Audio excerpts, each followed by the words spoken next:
Well, I'll perhaps have to set you a mindful, snowy exercise. Snowy exercise. So long as my hands can stay in my pocket, we're okay.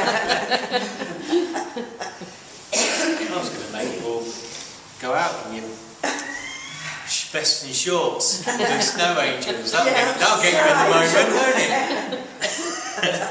It'll get you right in the moment. Okay.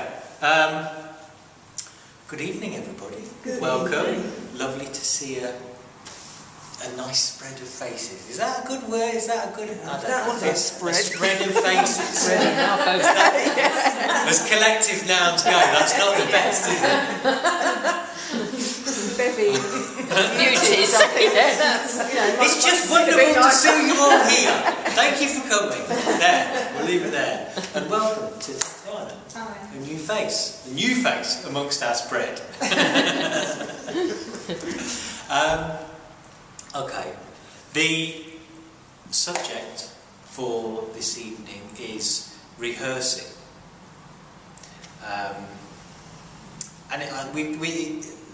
We touched on it before. I mean, we've been going for nearly a year now, so there's nothing that's new. It's all going to be revisiting and regurgitating stuff that's been spoken about before, probably. You never know. We might stumble across something new. It's always a new moment. This moment. Now, has Zaza told you about mindfulness and what we do? Good. Okay, so you don't need the intro then. You don't need my introductory spiel. No, not unless because it's hard to find. Okay, good. Excellent. Well, in that case, we shall begin with a little mindful exercise to get us nicely in the moment, and then we can have a little chat and a discussion. You'll notice the change to the format. Now, it's less preachy. Yeah. Still rather be back. Go on then. Go on. You just like heckling from the back. That's what it is. I can get you from here. Okay. We shall begin by having a little look around and seeing what we can see in this moment right now.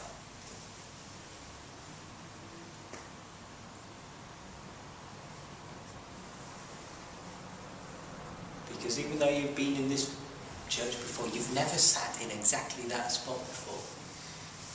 Where you're sitting now is new to this moment.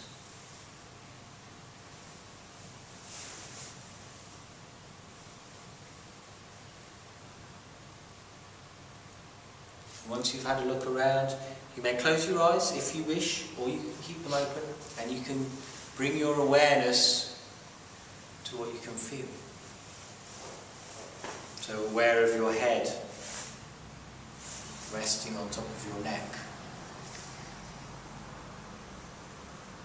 Look aware of your neck moving down into the shoulders. Aware of any tension that you may be holding in the neck and the shoulders at this point in time.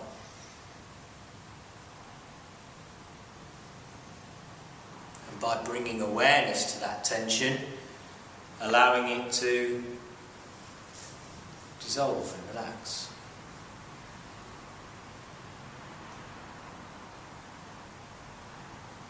You can bring awareness to your spine, and aware of the shape of your spine and how you are holding yourself in this moment.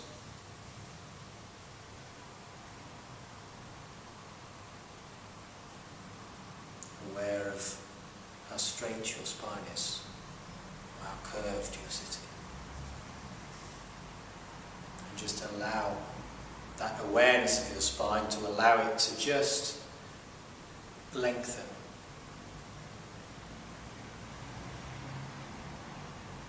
Straighten.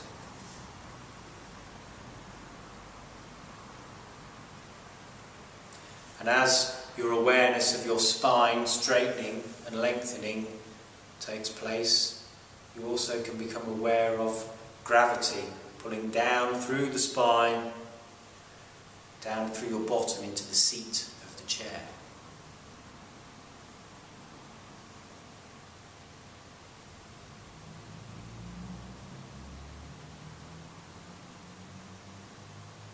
in doing so, becoming aware of how your bottom is in contact with the chair.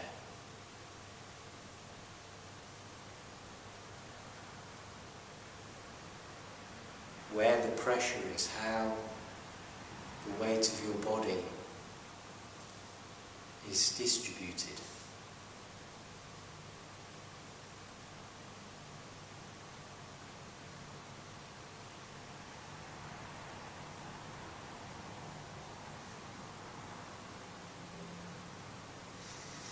Now you become aware of your hands and your arms and how you are holding those.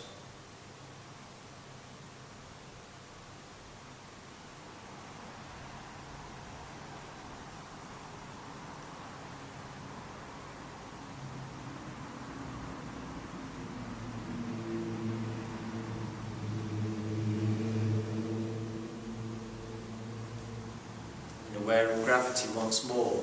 From the shoulder down through the elbow, all the way down through the wrist and down through the fingers.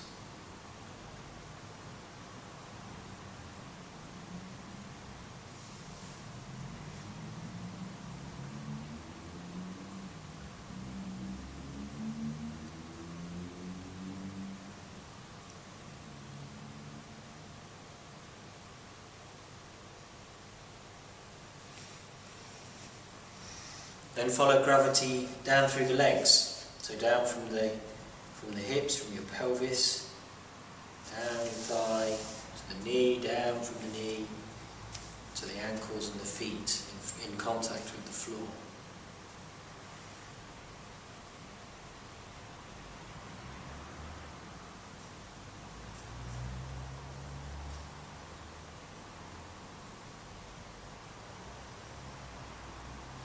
Aware of the clothes against your skin.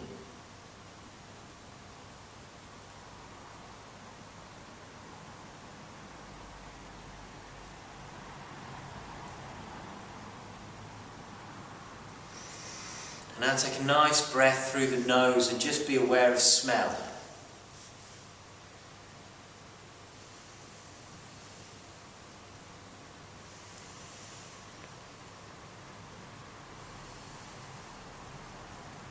And then aware of taste, the taste in your mouth right now.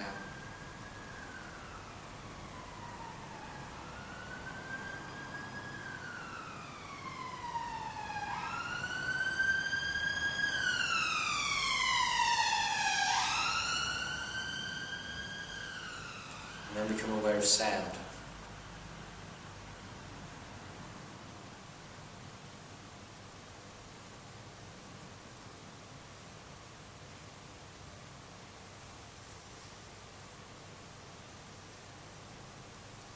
We're just allowing sound to happen. Allowing our awareness of sound to just be. Just be aware of sound.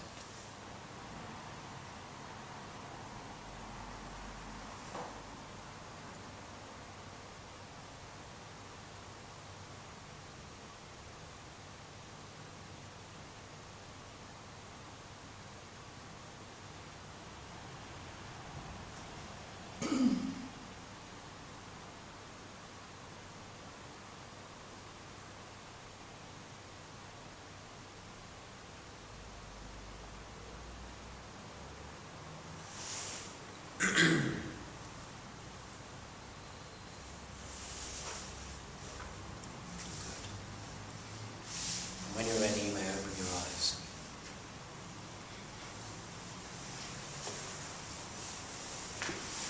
You're all nice and relaxed now. Yeah. Starting to be tippy. It's good. So rehearsing. What kind of things generally do we rehearse? If you think about a rehearsal, what kind of things do people rehearse? Difficult situations. I'm thinking kind of songs. People would rehearse, wouldn't they? If you had to perform a song, Yeah. you would rehearse it. Yeah. Speeches, poems, plays. People rehearse shows of that nature. People rehearse long and hard for those. Weddings, yes, we rehearse weddings. People within a work environment, people might rehearse a presentation, things like that. If they have to do presentations. Why? Why do people rehearse? For many reasons. For multiple reasons. Name one to start with. To reassure yourselves that you are projecting the right thing. Okay. Yeah. Right now. Yeah. So there's the way to ensure that you're presenting yourself in the way that you would like to be presented and to be perceived by your audience. To make sure that you don't forget it. Yes, the ultimate success from doing it. Yeah. So you don't make yourself look like an idiot by forgetting the words to the song or forgetting the lines. To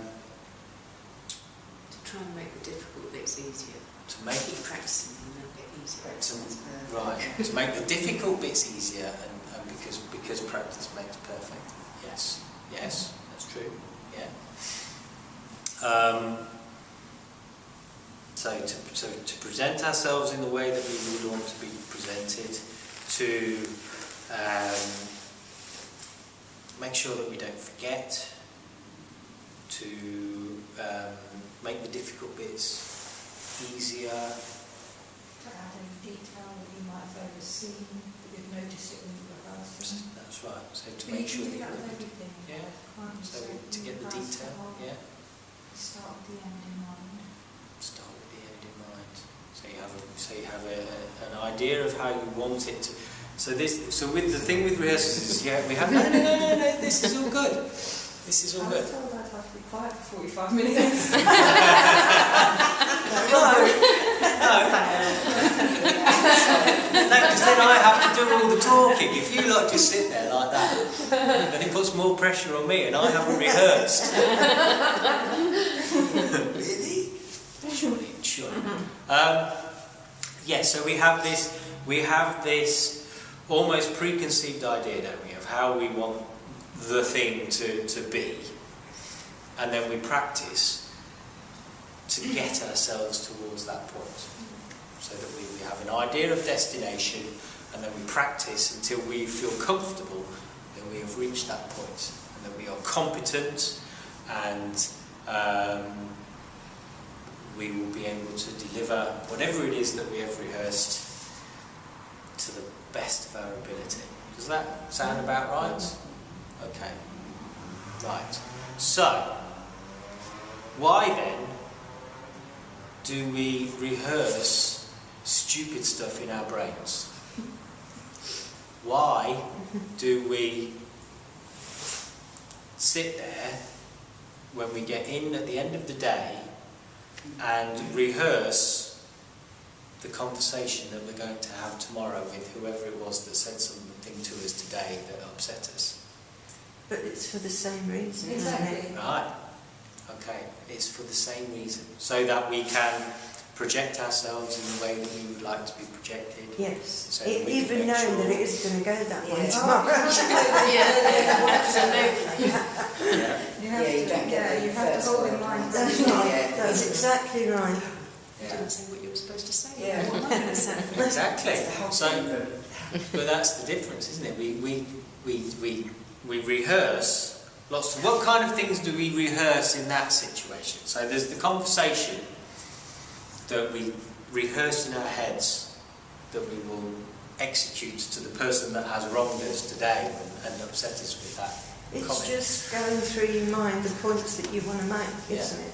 You must have some Well, sort I of do the structure to your ideas, rehearsing all the possible. or else you're not going to cover the things you need to Just what they say. might say, and then what you might say to what they might say. And how you might react to what Yes. you can't judge what their reaction's going to be. You might be thinking, if they say that, then I'm Yeah. If they say that, then I was not going to say that. So you do a little bit more practice Yeah. with something that you can say to that. Okay.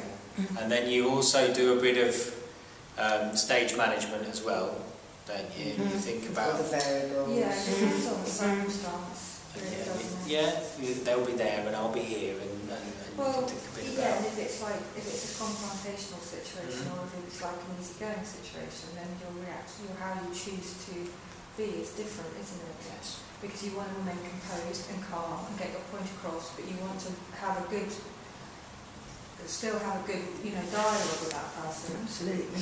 Otherwise, you lose getting your point. Yes. So you kind of think, right, how do I want this person to react? What have they said that really annoyed me? I'm not going to let that annoy me. Now, how can I try and empathise with what they're saying to get them on board, to then tell them my point? Okay, that's an interesting one. Okay, so how do you... And then I'll go for the problem. And then that's fine, Yeah, And then yeah. it's like, Actually, you've said something that I'm going to come back to it. No, I've got to remember empathy. We're going to do another little exercise, and then we'll come back. Okay. So we're going to now combine a bit of what we've just the last exercise we did with our breath. So you may close your eyes if you wish. It's entirely up to you. And I'd like you to bring your awareness to your breathing. Just be aware of breathing in and breathing out. Breath by breath, moment by moment. In and out.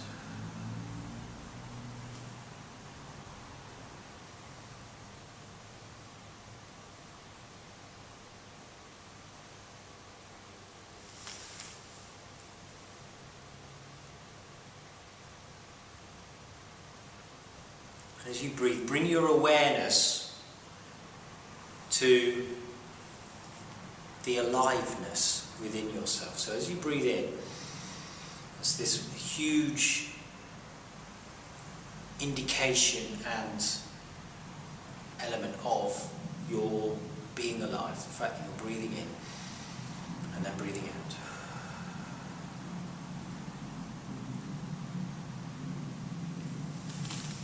What you can do is you can move your awareness down to your hands and your fingertips. Aware that there is aliveness in your hands, that your hands are a part of your being, and as you breathe in, you connect your breath with your hands. And it's almost as if when you breathe in, the breath is coming in through the fingertips.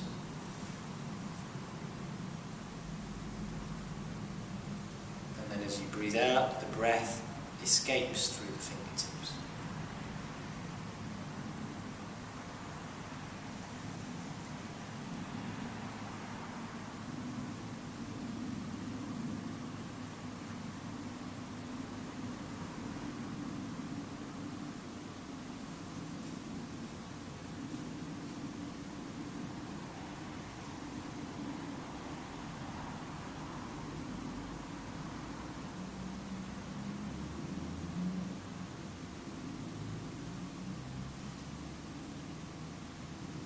If your mind wanders, it's absolutely fine. Just be aware that your mind has wandered, and then bring the awareness back to the breath, connecting the breath with the hands and the fingertips.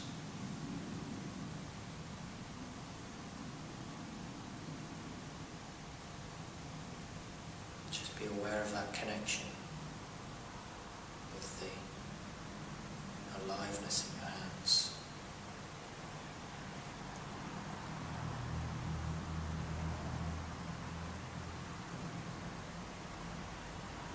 Feel the breath in and out through the fingertips.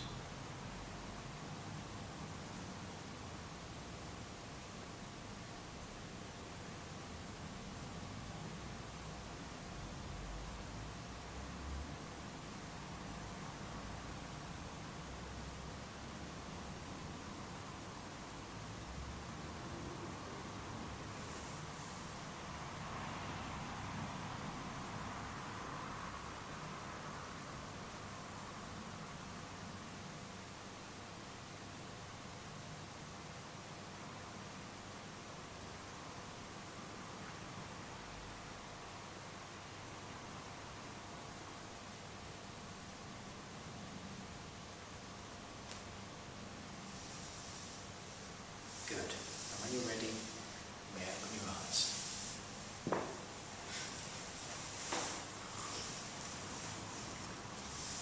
So a moment ago, before we breathed through our fingers, we considered a few occasions when we rehearse. So now I just wanted to think a bit about some of the differences in the scenarios there. So the first set, plays, songs, music, poems, presentations. They're relatively easy to rehearse because there's quite a fixed nature to it.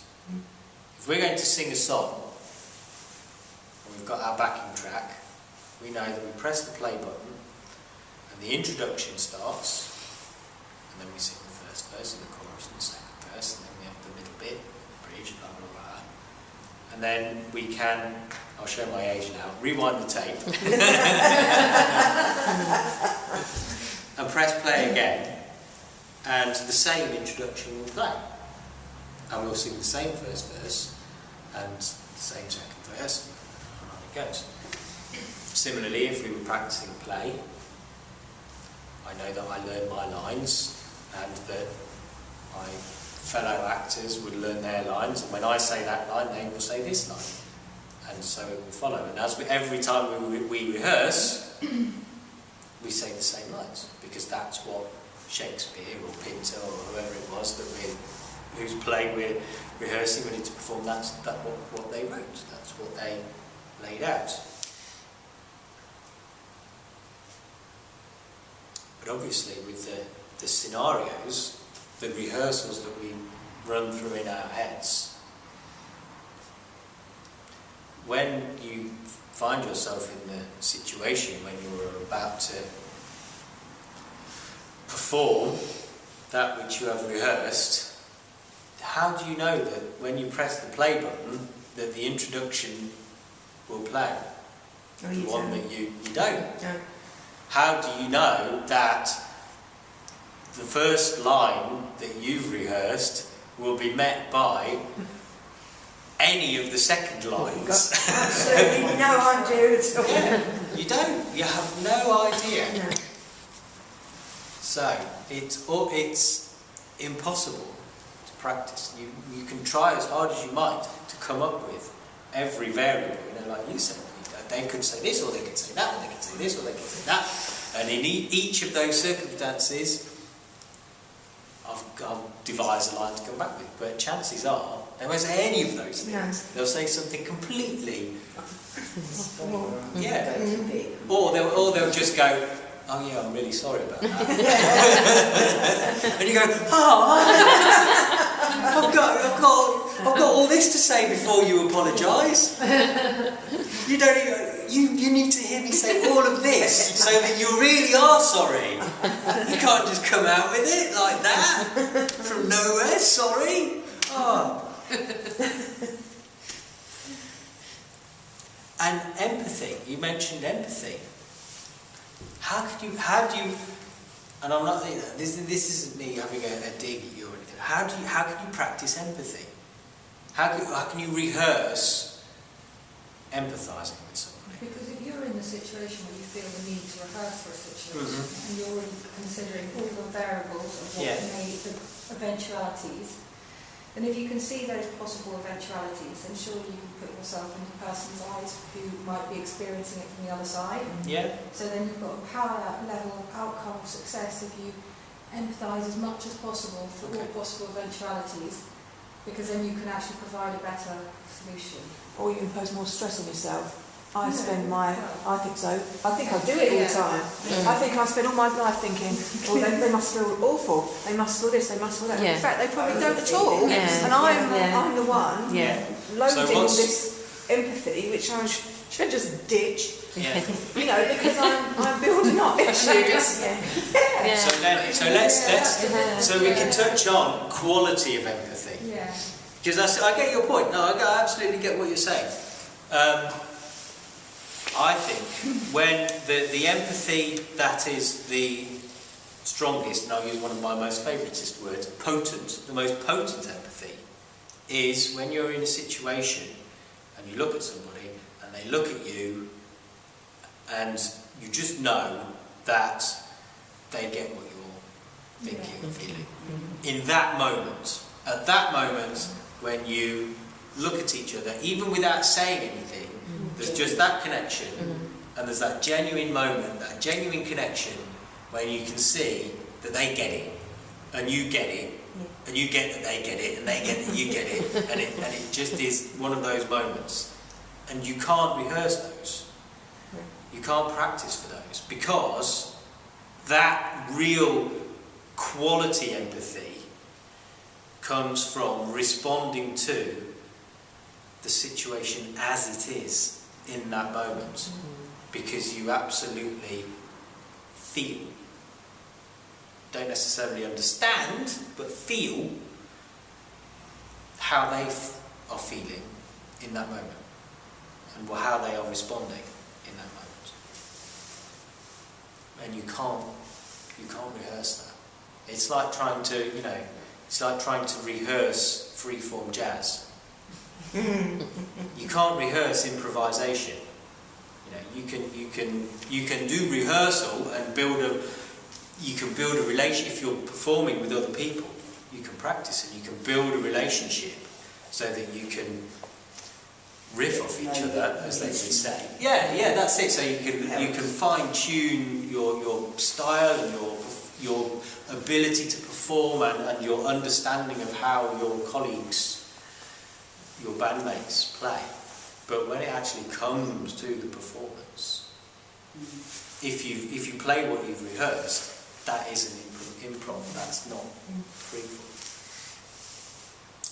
And there's a place for all of it. There is a place for the rehearsed performance, absolutely. I've performed, and I appreciate what it is like to stand before people completely unprepared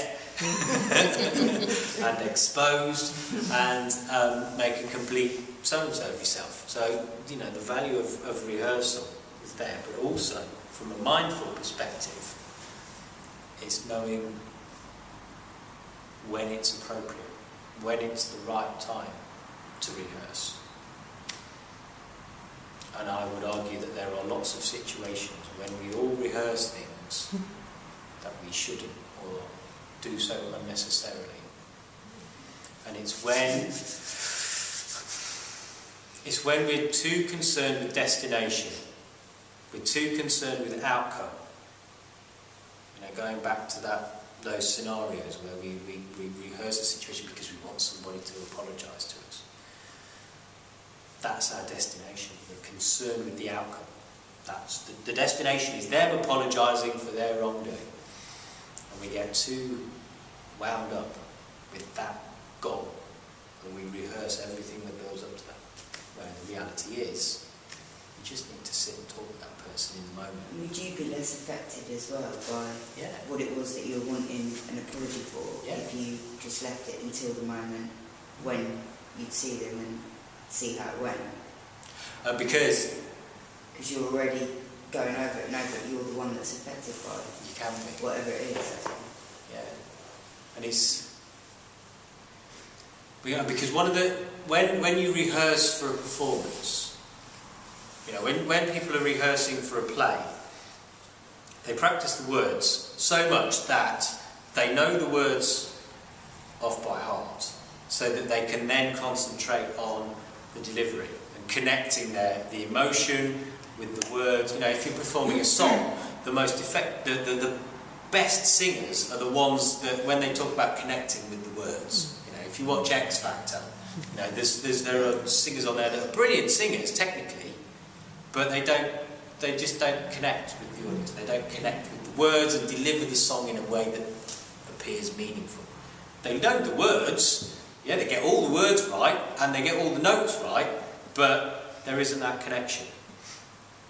So that's why people rehearse to learn that, so that then they can concentrate on the delivery and connecting with it and giving it meaning. And that's the same whether you're an actor, whether you're performing a poem, whether you're singing a song. You learn all of that so that you can then connect the emotion and then be able to respond to other situations that may happen, because you know all of that inside out. And as we were saying, when it's real life situations that we are rehearsing in a quite faux way, you can't learn all of the words for those situations to then be able to convey the emotion, because you know it all inside out, because you don't know what they're going to throw at you. So then you're less able to respond and communicate effectively with what the other people are saying, because you're too busy thinking about remembering the lines. Oh, that's the wrong line. They've said the wrong line, so now I'm slightly thrown. So now I've lost my flow, and I've also lost my connection. And it was all just words then. And as you know, when you communicate with people, it's not just about words, is it? It's about the whole, all of it. The body language, the conviction in the way the words are delivered, the tone of voice, the meter, the eye contact, everything. And about responding to what they say and listening. And you can't do that. So, my advice, if you need any advice, is don't rehearse. Don't bother. Unless you're going on X Factor, don't bother. It's all just freeform jazz. You need to rehearse, because isn't part of being mindful rehearsing for all of these eventualities? So yeah, but it is, because you know to me it is, because the way I try and maintain my mind, my composure, myself, or whatever it is I do meditation, I do yoga and things. So, and I'm always aware of what emotion I might have coming up. Okay. So, and then I think, right, well, do I want to feel a bit angry about whatever, someone being rude in front of me getting on a bus, or do I not? And I definitely choose, no, I don't want to be angry about it. I'm going to just dismiss it, say thank you to the bus driver, get in my seat and carry on. So I have rehearsed, because I have done a lot of the homework in terms of doing my yoga or doing this mindfulness. So that is part of the rehearsal for my life, for how I choose to take myself forward. Okay. So it might not be a sort of a rehearsal in terms of standing up and doing a play, because I get really nervous. Okay. But I think what those you're foundations down to take me to whatever the end goal is, the end destination, in the best possible way. Yeah, and I think what you're describing there is practice. Yeah, because I really feel, I know. Yeah, not rehearsing, it's practice. It's practice, but also rehearsing in some ways. I think it's, But yes. isn't practice the same as rehearsing in some ways? Because well, if you're a play, you're practicing the play, but if you're rehearsing the play, you're practicing it before you deliver your performance. Or a doctor practices Yes. medicine, as in delivers medicine. But the practice that I think what you're describing there is practice, in the sense of you practice yoga, you practice meditation, because it provides you with a foundation. Yeah, lots of things do.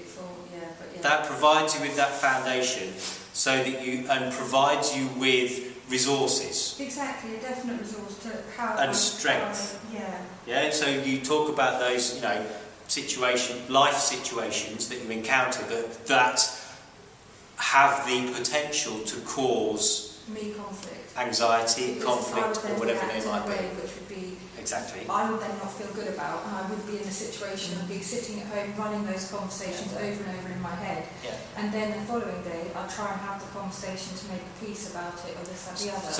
So, and I can't be dealing with all of that sort of anxiety and stress. So the only thing I can do is plan the whole, as much of it as I can, by trying to be. I would, in that case. I'm sorry, but I do think too. Yeah, no, it's okay. No, it's okay. In that sense, what the practice does in providing you with that foundation and with those resources, what practice should do is, because as you practice, and whatever it is, whether it's yoga or mindful meditation, you practice accepting whatever the present moment offers you.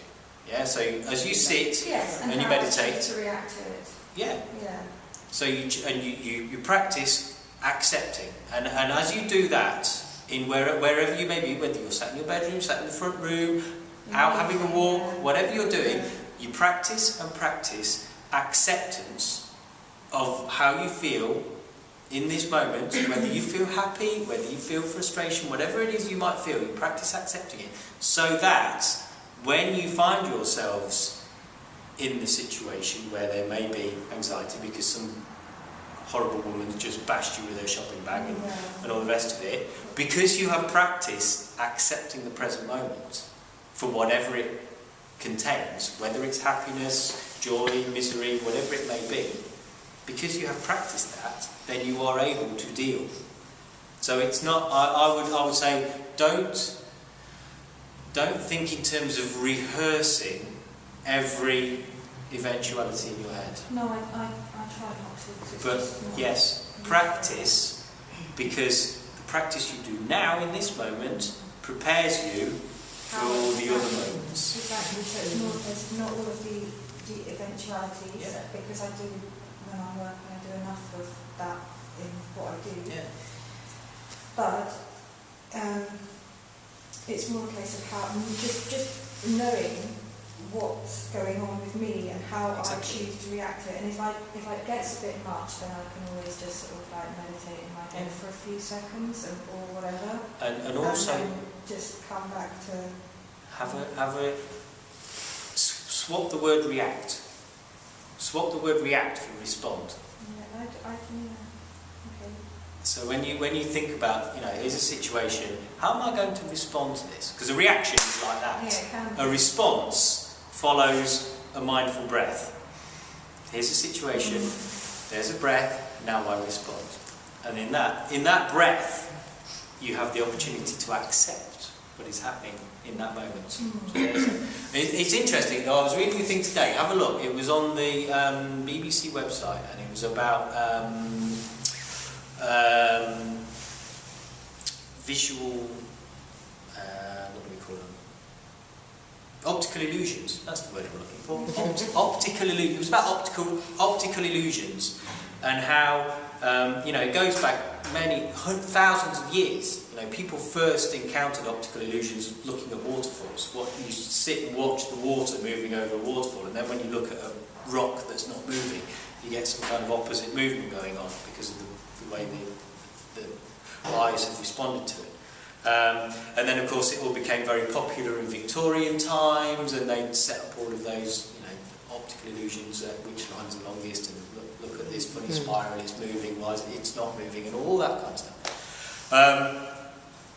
And whilst it started out as a sort of a bit of just a fun parlour game type thing, it then led into research, and people doing research and discovering how our eyes work, and how our eyes and brain, or rather the information from our eyes is then interpreted by our brain and perceived. So that they were able to then understand a lot about how our perception works, and about the fact that a lot of optical illusions occur because our brain is filling in the gaps. There's so much information coming in that he said that if our brains actually were able to process all of the information that comes in through our eyes constantly, our brains would be the size of a skyscraper. Add to that then also all the stuff that we can hear, feel, taste, smell. So it has to make assumptions. It's got to. We do it with other things, with language.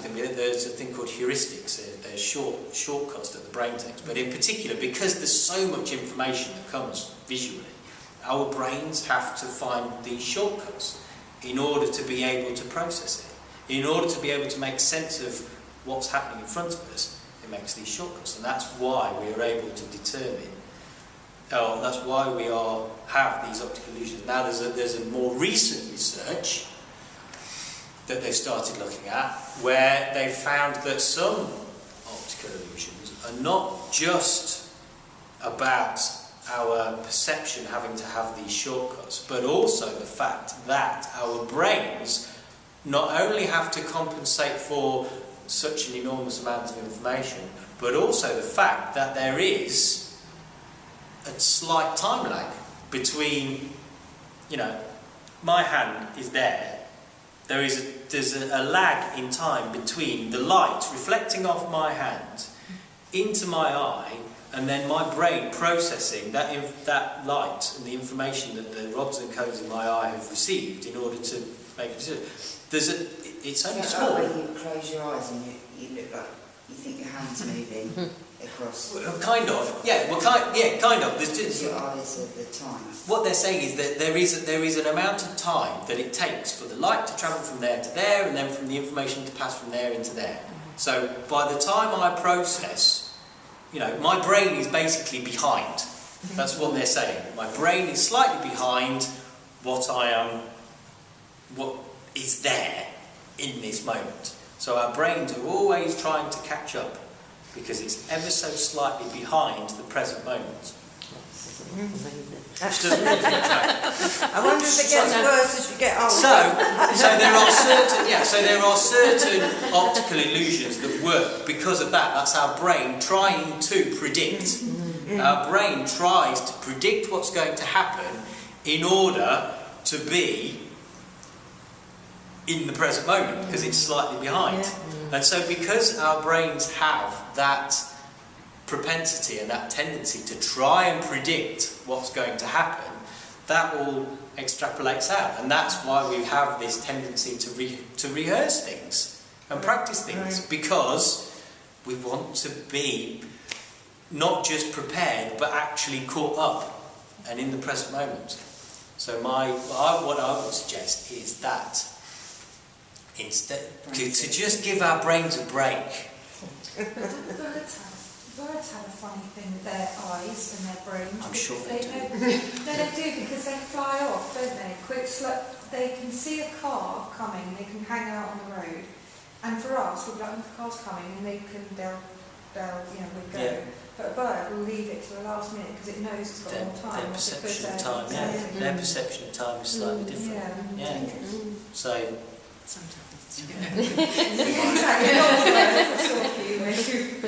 okay. Well, let's breathe for a moment with the bowl. And I was just reminded of I had a small child today gave me my most mindful moment that I've had for a very long time, and also made me laugh harder than I've laughed for a very long time. And we were at school, and we were in the room where they've got all the books, like the little library bit, and they were sorting them all out because there's some really, really old books in there, like books from 1970 about roads, and they're just awful. So they were sorting them all out, and I was talking to the headmaster was in there, and he was saying, I'm looking at this library system and we're going to buy loads of new books. He said, I know we've just bought a load of iPads and laptops, but I think we should get some. And I said, yes, I agree. I said, I know it's good to move into the digital age and to embrace technology for the kids, but you can't be the printed word in a book. And there was this little girl there, and I said to her, I sort of stood over her and she was there, I said, do you like books? And she looked up at me and she went, dogs? I said, no, books. She said, yeah, I like books. And then I thought, is my enunciation really that bad? Is my accent that impenetrable to the young people of Kent that they could mistake the word books for dogs? There you go. It was brilliant. It was just genius. Dogs. Books. Yes, I like books. Do you like dogs? Yes, I like books. Do you like books about dogs? Yes, I like books. Good. Okay. Right. You may close your eyes if you wish. And for the next few moments, I invite you to just follow your breath. Breathing in and breathing out.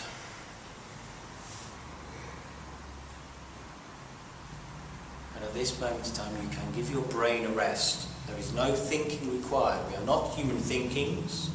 We are not human doings. We are human beings. And whilst our brains may constantly be trying to catch up, our being doesn't. We will always be in this moment. We will always be alive in this moment. So if we bring awareness to just being alive, then there is no time lag, there is no shortcuts. There is only acceptance and being.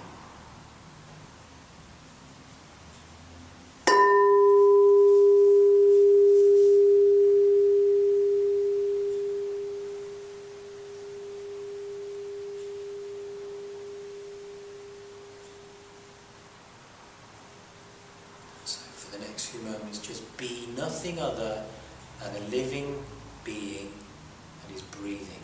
Breathing in, breathing out, and then aware of the pause between breaths and aware of the peace that exists in that pause.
Mind wanders, just accept that it's wandered and just bring the awareness back to the breath.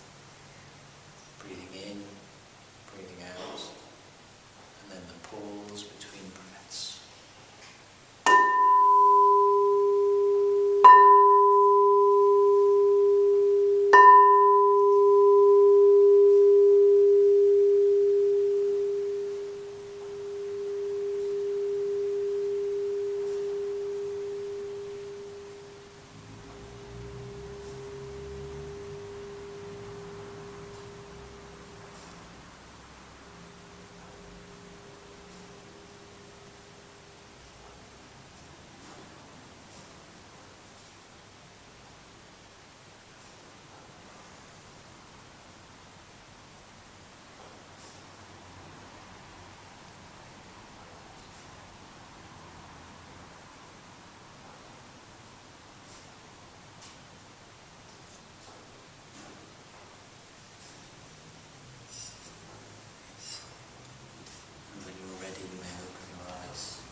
Go out and perform freeform jazz and it's your life. In your Western pants. Yeah. In your Western pants, in the snow. Just scat. Shoo-be-dow, shoo-be-dow. In the snow. And nothing, there's nothing more mindful than, No.